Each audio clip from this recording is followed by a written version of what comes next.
It's time once again for another It's All Been Done radio hour. This week is another Meet the Cast where we sit down with Katelyn Hamilton. Before you listen to that though, please do support our host site, MadLab. You can go to madlab.net/tickets to get tickets to our shows and their own shows. There's some pretty cool stuff coming up, including Theater Roulette, their annual shorts festival.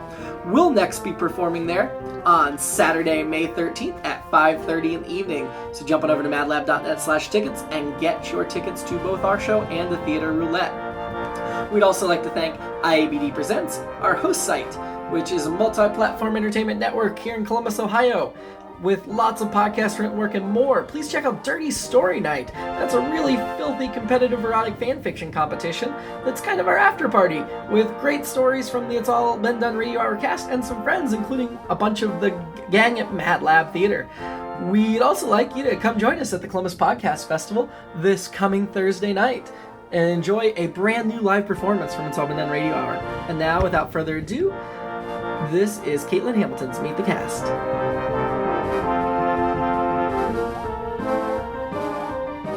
Welcome out to another episode of Meet the Cast. I am here with Katelyn Hamilton, one of the original cast members of It's All Been Done Radio Hour. The first question I tend to start with is, when did you first start becoming interested in acting? What first got you into it? Probably in high school. I was always interested in acting, but the problem is I grew up in a really rural area and we don't have any drama clubs or anything like that. And the closest thing I ever got to anything of the sort was choir. So I was involved with choir from elementary all the way up until high school. And then in high school, I met a friend who was very interested in voice acting, to be specific, because we were, anime geeks, and she got me into a whole bunch of other anime, and she was super into all the voice actors and all of the stuff that went behind the scenes of anime, and we tried to do these things called fan dubs from time to time, and I absolutely fell in love with the idea. I started getting recording equipment. I got new microphones all the time, and I upgraded to different recording programs. I started getting involved with mixing, and then it fascinated me from there, and I've been practicing it for about 8 years now. Oh, wow. So you came into it from an anime perspective. Did you do any theater or anything like that? I wish I did theater. I did a little bit in high school. We had a drama club for half a year, and that was the most experience I ever had. I was involved in a play where, oh gosh, I cannot remember what it was called, but I played a OSHA worker who was trying to shut down a play that was happening, and so I can't remember much else about it. But that was a really wonderful experience. It was so great to be on a stage and perform, and I loved it. And I wish I could do something like that again. And It's All Been Done radio hours are great, kind of similar aspect, but it's different in the sense that this is a radio play, and it's all about voices and not so much being involved and being physical. Right, and we don't make you memorize lines. Yeah, which is convenient.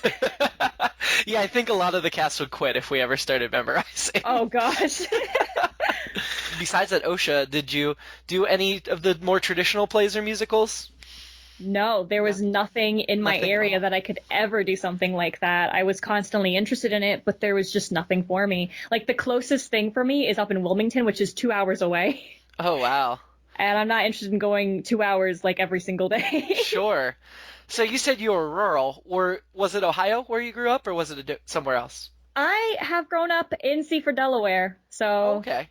Yeah, that's where I've been in my entire life. So it's always been here in Seaford, and there's just nothing here in Seaford. I mean, Delaware is pretty small as it is, not much going on here, and I love Ohio. I know people have always told me, oh, what do you like about Ohio, blah, blah, blah, but it's got so much more stuff than Delaware does, and it is still small and quiet, and I appreciate that. So, okay, so you're from Delaware then. I wasn't aware of that. I knew that you live there now. What first got you interested in Ohio? What first brought you to our state? So I have a friend up there, actually. We met online 10, 11 years ago, I want to say. And we have met constantly in person. And then I was on the website that you posted to, Casting Call or Behind the Voice Actors, one of those two. And I read that you were stationed in Ohio, and I was like, well, if they need me personally, I can definitely drive up there. It's not out of my, I mean, it is far away, but it's not something I haven't done before. So, Yeah, yeah, you've come. Yeah, I was gonna say you have the distinction, or you did. You may not anymore, but you have the distinction of being our furthest away cast member for a long time. Is there a new one? Virgil moved to Arizona. Oh my goodness! Wow. Yeah, he's now gonna fly in a few times a year to do the show. Wow, that is awesome, though. That's real commitment. I love Ohio. I absolutely adore playing in It's All Been Done Radio Hour. It's just a lot of fun. It's the most fun I've had acting-wise in a while, and I love visiting Ohio, so it's great. Oh, well, I'm very glad to hear that, because we love that you're a part of the show, and I am certainly grateful that you drive out as often as you do to participate. I love being in it. Oh, good. Hopefully everybody else feels that way. I mean, we've had 2 years, we haven't lost anybody yet, so I'm assuming people like it. So you said this is the most fun you've had acting. What other acting jobs or gigs have you had?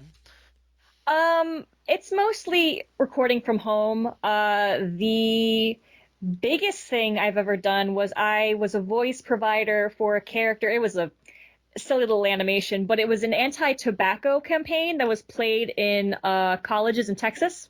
Oh, wow. And I voiced, it was oh gosh, what are they called? It was a modification to a video game, but I was paid for it. So I kind of consider it to be sort of professional work, even though it's not like that big of a deal. But I played a character in a modification of a game, Skyrim. I've heard of that, yeah. Yeah. And that's all I can really think of. Otherwise, it's all been fan projects, stuff for free, anything to get my voice out there. Yeah, I remember when you first auditioned, you sent me a reel of some of the different voices you did, which is obviously why we offered you a role in the show, because I was like, this girl has range. She can do all kinds of things. No, absolutely. It was a great reel. I feel like we haven't yet made full use of your talents, but I keep looking for what else can we have you do. We'll talk more about your roles in the show here in a minute, but I just kind of want to cover more of you first. So you had mentioned video games, you mentioned anime. Are those what you do for your spare time, generally? Yep, that's what I do. I watch anime, and I'm not much of a gamer, but I do play games on occasion. I get super involved with them, so I try not to play them too much. Otherwise, I don't have much else of a life. Video game addiction is a real thing. Huh? Video game addiction, it's a real thing. It's true, yeah. It really is. And then, I'll do voice acting for different, because I like to fan dub scenes from anime, so I've mixed a couple of those, and that's a lot of fun, although tedious and sometimes just frustrating. Well, you have some of that stuff online, right? Because you had sent me a link to, I believe it was on YouTube, something you posted. Want to advertise your YouTube channel real quick? Tell people what to look for? Oh, goodness. I haven't updated that in like half a year, but I should get back on it. I'm trying to. But it's Katelyn U2. It's Katerinu and then the number 2. So, yeah. Any other places online they could go to find your stuff? I have an art channel name, which is Moonnue. It's Moonnue, because I draw as well. Oh, yeah, your Instagram account. If you look Katelyn up on Instagram, you can see some of the artwork she does. Pretty cool. So yeah, definitely check that out. So you also go to anime conventions, do you not? Yes, I do. Do you like to cosplay a lot? I've cosplayed on occasion, but it is just so hard to do and so hard to get done. I've only cosplayed a few times, and I haven't done it in years. So what else do you do in your spare time besides video games and anime? What else are you interested in? I just draw. That's constantly what I'm doing. Awesome. So if you could do something for a living, would you rather do voice acting or drawing, or does it have to be both? Oh, definitely voice acting. I mean, drawing takes so much out of me. It's ridiculous. Voice acting, I just have to have a microphone for like an hour and I'm like done. Drawing takes forever. It's so much effort. It's so much worry and pain. So yeah, voice acting definitely. So I know you've enjoyed doing it, but was what makes you want to come back every single month? I mean, that to me is the thing I struggle to understand is I know you love Ohio, but wow, what about this show has hooked you that much that you just want to come back that often? I mean, I just enjoy like being in it, and I love, the people that play in it, and the stories are super awesome. I am in love with Universe Journey. I'm like always waiting to like see what happens next. Oh, I'm glad It's you my like that one. favorite. In Universe Journey, you played a couple characters, but I'd say the most notable one, in my mind, is Captain Grace Thomas, Right. who you've only played once so far, but we will be bringing her back in the near future. When I figure out what months you're going to be in town, I'll get that from you. Right. But yeah, what about was that a character that you enjoy, or is that more not one of your favorite characters on the show? Oh, I love playing her. Yeah. I definitely want to get to know her more. There isn't much like I haven't been able to experience her more, Hmm. but I think one of the things that I like playing about her is that I wasn't quite sure what to do for her voice because I've been using like my natural range for a while, and I was like, well, let me try to do something different with the tone, the way that I present things. I don't think it's that noticeable yet, but hopefully I can get it better over time. But at the time when this was sent out, I was watching 30 Rock. So I kind of tried to get her mannerisms similar to Liz Lemon. Nice. So I just thought that would kind of work with her humor, and I don't think it shows all that well yet, but I'm gonna try and get a handle on it as I play her more. Sure. And that is a character we'll be using a lot in the future. I mean, not often necessarily, but she'll be one that we bring back a lot. I'd say that was one of the more challenging characters for any of the new characters we brought in, is because she already has such a backstory.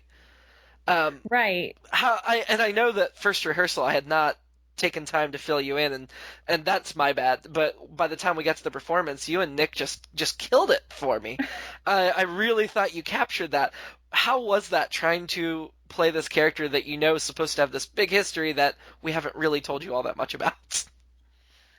Guessing. Just try to play off from what Nick had, and just trying to think of like, well, if I was in a situation, what would I do? Like knowing what I knew, just trying to see what comes natural to me. Hopefully, I kind of got that a little bit good. Yeah, no, absolutely. I thought it was fantastic. Did you kind of develop some? I know I gave you a few details, but did you try to fill in any of the gaps in your head, or did you just kind of go with what was given? Went with what was given, and then I was just rolling with it. What do you think she means to Kake?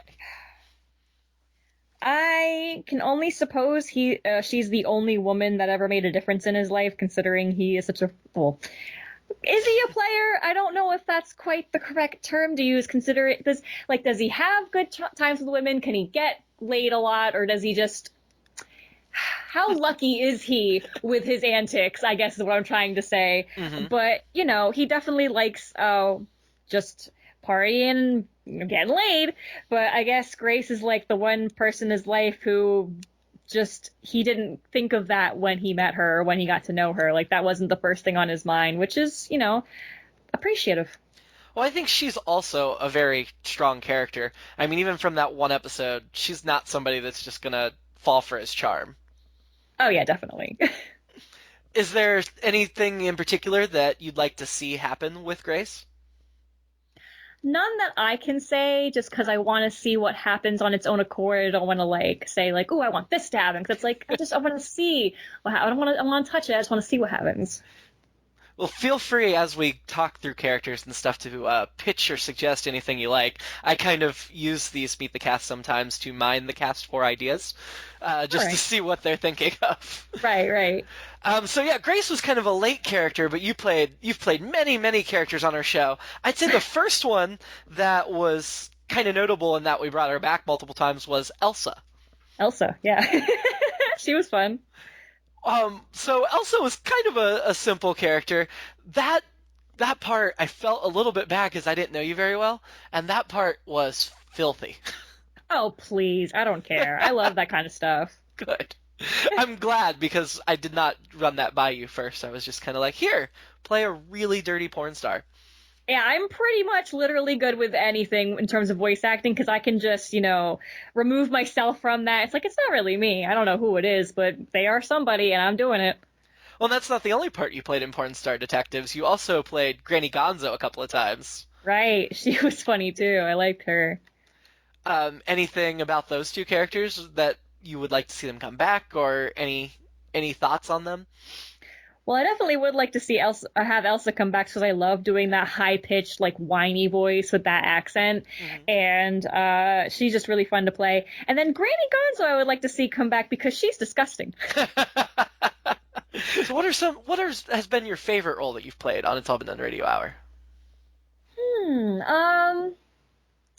I'm trying to think.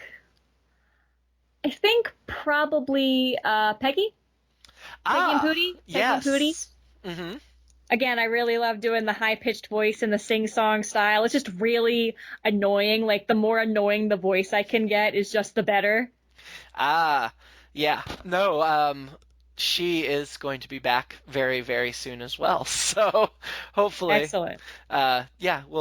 We've already got that one scheduled. So, hopefully, you'll get to see what happens with Peggy.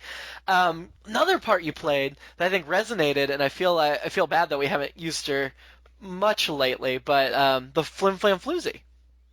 Right, Flim Flam Floozy. It's been a while. Oh my goodness. Just since fall, but still, she's not a one-note character. She's got a little bit of layer to her. Yeah. Do you see her as a villain, or do you see her as she's kind of somewhere in the middle?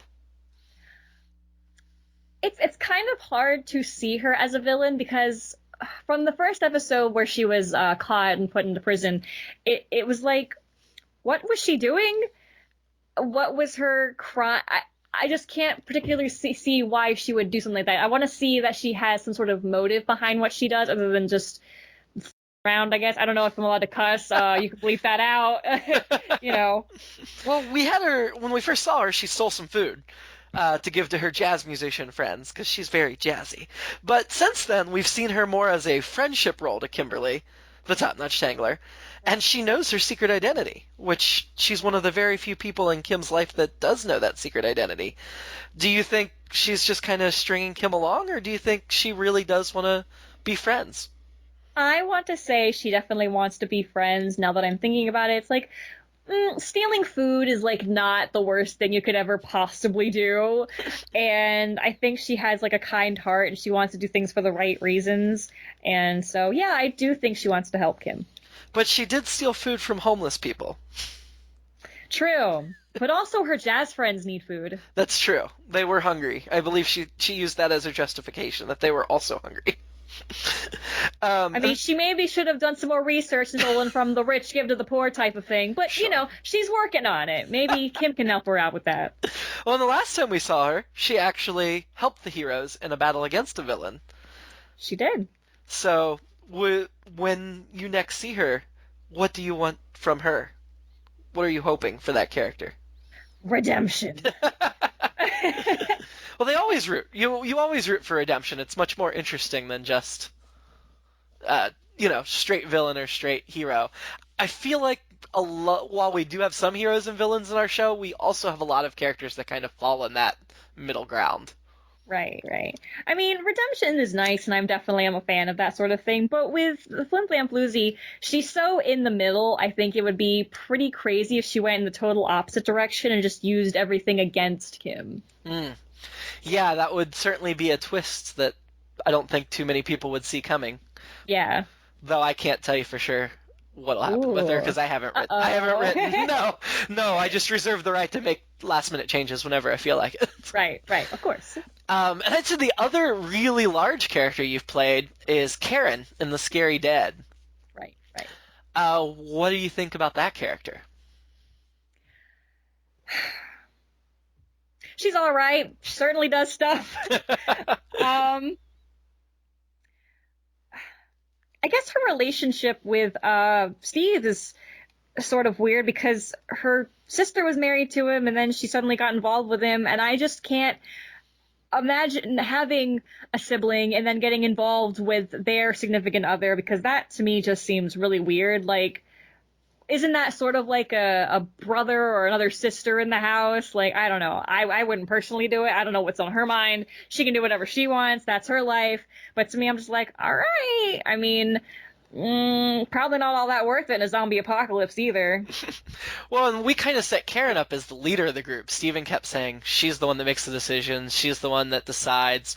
But I think we saw in the December flashback episode a different side there, that maybe Karen doesn't hold all the cards in that relationship. Oh, definitely. Like, he's got some problems, I think. I think he was using Karen as a way to get to a higher leadership position, and he's going to use her to the best of his ability. And then maybe something will happen to Karen. So the only episode we have left to perform for The Scary Dad for the live show is the series finale, which will be in May when you're next with us again. That script is finished, so I do know what Karen's fate is, but what would you like to see happen to Karen in that final episode? I think I would like to see her sort of come to terms with her sister before she goes, and, you know, really get to know her sister a little bit better, and have her sister be like, oh, I understand. And for her to sort of get back at Steve, because he's up to something. So you think her sister could forgive her for running off with her husband? I think so. If they really talked about it and sat down, I think that maybe things could work out. Do you think they're likely to sit down and have a conversation in the middle of the series finale? Maybe they'll get that chance. Maybe they'll go to a little diner and it'll be free of zombies, and they'll sit down and have a milkshake, you know, and all good time. It'll be like the good old days. Who knows? Well, we have had quite a few episodes without zombies in it, so you never know. Yeah, right. Exactly. You know, totally. They could totally go to a diner and just be like, you want a milkshake, sis? Yeah, definitely. Let's just, you know, just have a sit down and think about what happened back, you know? Oh, that is certainly an interesting take. We'll see. We'll have to wait and see if that happens or not. So yeah, you've done The Scary Dad, you've done Top Notch, you've done Porn Stars, you've done Universe Journey. Oh, and then in Daniel Kravitz, you got to play Wanda the Witch. Right. Oh my goodness. It's been like a super long winter for me. I've had so much going on that it's like the back of my mind. So I'm just kind of like, oh my gosh, I loved them, you know? And, not all the cast members, a lot of the cast members haven't really done all 5 yet, just the way segments work out, you know, and you've had a character that has returned in almost every single one of the 5. Like, you've got a reoccurring character in basically every segment, which is kind of cool, because definitely. It makes it easy to use you, because you bounce around and I can put you wherever. But yeah, what about Wanda the Witch? You played her a few times there. Mm-hmm. Did you like playing just a straight-out two-dimensional villain? Sort of, which I definitely do enjoy. I think what I regret is her voice didn't come out the way that I wanted to, because I had posted a video to Instagram a while ago, and I really liked that sort of like old lady crone witch voice that I used. Mm-hmm. But I had been doing this other voice for so long that that's my sort of like go-to when I try to hit that pitch. So her voice definitely got a little bit more whinier and not so much crony. Well, I'm sure we'll have other witches for you to play in the future.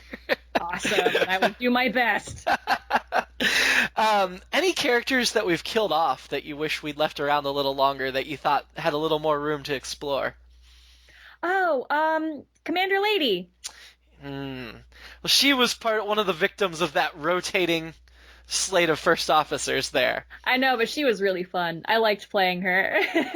I did too, and she gets just not nearly as much development in the novel, but there's some stuff about her in the novel that give her a little more importance, although not necessarily for who she is, but more how other people see her.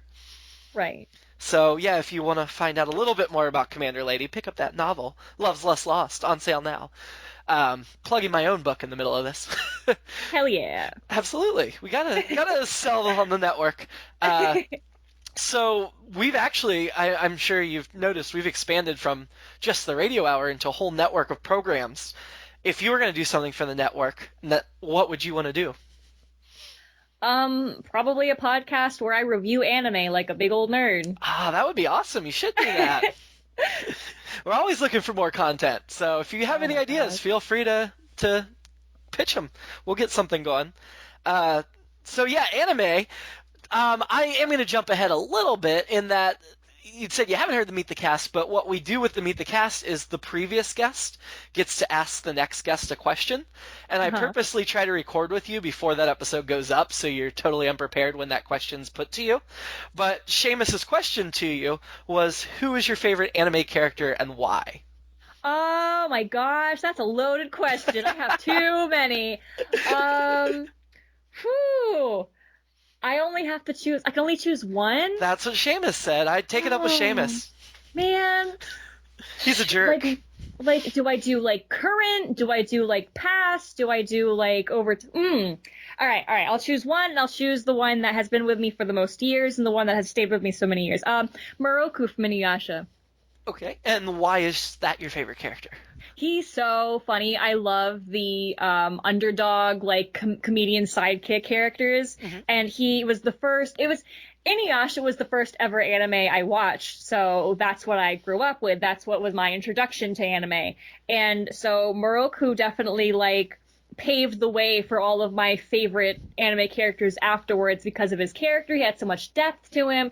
He was funny, but he could be serious, and he was strong, and he's just a great all-around character, and I loved him. Oh, awesome.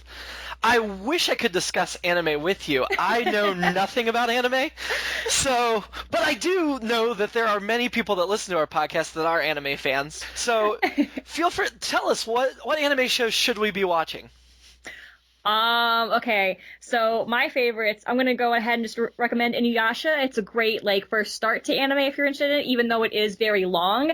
It's just very easy to get into, and a lot of anime is very confusing, and I think Inuyasha, it's very well directed and organized. The artwork is beautiful in comparison to a lot of other animes. It has aged so well, so it is still beautiful to look back at, even in 2017, even though it was made in, like, 95, 98 or something.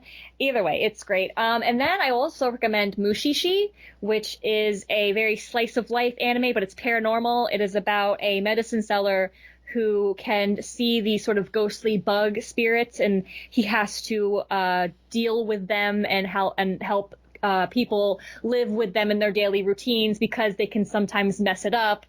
And then after that, probably... I want to recommend Spice and Wolf because I love Spice and Wolf, but that's definitely economics. If you're into, like, economics and all the stuff that goes into all the money and how political it all gets, Spice and Wolf is a really great anime. Do you do graphic novels and written anime stuff too, or are you mostly just into the animation anime? I'm mostly just into the animation of it. I do read manga from time to time. I kind of lose focus from time. I lose focus very easily when reading, because when I watch anime, I watch it in chunks, like 15 minutes, and I go walk around. 15 minutes, and then I go walk around. I like to binge, but it's very hard to sit still for a long time. So that's why I have trouble with reading a lot. What attracts you to anime so much, do you think? I like the drawing. The animation is really gets my attention. It gets me to focus, and again, it's just there's such a wide range of genre that it's not so much that I like any old anime that you throw in front of me, because I'm definitely very picky, and I hate a lot of different shows, but I also fall in love with them so easily because of how they're directed and how their artwork looks and the characters that are written in it. And it's just like any other movie or TV show. Have you noticed certain themes or certain different things they do that are similar among the ones you like? Like, is there certain signs you would look for in a new show to be like, oh yeah, that one's up my alley? Definitely art style, the way that it is, what's the word I'm looking for? I want to say, like, animation again, but I know I keep using that word. The fluidity of how it is animated. Like, Ghibli has a certain style of how they animate, and then there's another one that I really like, and I cannot think of it right now because I'm on the spot. But I can definitely say that there are more times that I look at anime and I get turned away from it because of the tropiness it has. Is there something from anime that we should be incorporating into the radio hour that we've failed to do? Definitely just use more Japanese words like "ooh, kawaii desu." Like that would be great. Like Would you want to write a segment or character with that style so that we could do oh something my like that? gosh, that would be hilarious. I would love to do that. You should. That would be awesome, and I would love that. Good. We do have a newer segment on the show that you have not had a chance to be in yet because we've only done like 2 episodes anyway. Packer and Ratcliffe now have their I'm own. so glad that they have their own show. They were my favorite commercial. They're my favorite characters. I love hearing about them and their escapades. They're so silly. And the cool thing with Packer and Ratcliffe now is they can travel to any dimension or time that they choose. Right. So that gives us a lot of freedom. Where would you like to see them go, mainly so that you can pop in there and guest star? Really? I mean, I think the obvious answer is they can just go into an anime show. Sure. Or feudal Japan, or Ooh, or feudal Japan. That would be crazy. I would love to see that. Let me try something else. What about just like a sort of action movie? Yeah, absolutely. Like one of those definitely Marvel type movies where just very something like Iron Man or Captain America, but just kind of parodied. Yeah, we could do some superhero stuff with them. Do you have any voices that you've got characters for, like I know when you're real, obviously you had some voices you made up. Any voices that you'd like to pitch to us here to include in the show? I will say recently over the weekend, because I was hanging out with my friend in Ohio for a lot of time, we came up with this new sort of character. And you ever see those like YouTube reviews of video games and stuff like that? And we came up with a new one, and basically the idea of it is just that it's so hard to hear their voice, and it's kind of strange. It's kind of like, what are you talking about? But because it's a video game review, it's so funny because it's just a long, drawn out spiel. So the idea is, hello, and today we're going to be reviewing Breath of the Wild from Zelda. I love it. That's awesome. So yeah, we'll have to figure out some way to use that. Before we leave, you get to, like Seamus asked you a question, you get to ask a question of our next Meet the Cast member. And next on the roster is our narrator, Chris Allen. What would his favorite movie be? Okay, sure, we can do that. So I will ask him that next time. Thank you for sitting down and talking with me today. And, thank you for having me. Yeah, and hopefully our listening audience will get to hear more of you soon. That'd be great. Cool. Awesome. Thank you so much, Katelyn. Thank you. It's all been done radio hour number 69. Meet the cast number 12, Katelyn Hamilton. Starred Katelyn Hamilton and Jerome Wetzel. And that's pretty much it. Check out our website at itsallbeendoneradiohour.com. Please rate and review us on iTunes. That would really help us out. And don't forget to check out our parent network, IABDpresents.com, and follow us on social media at IABD Presents.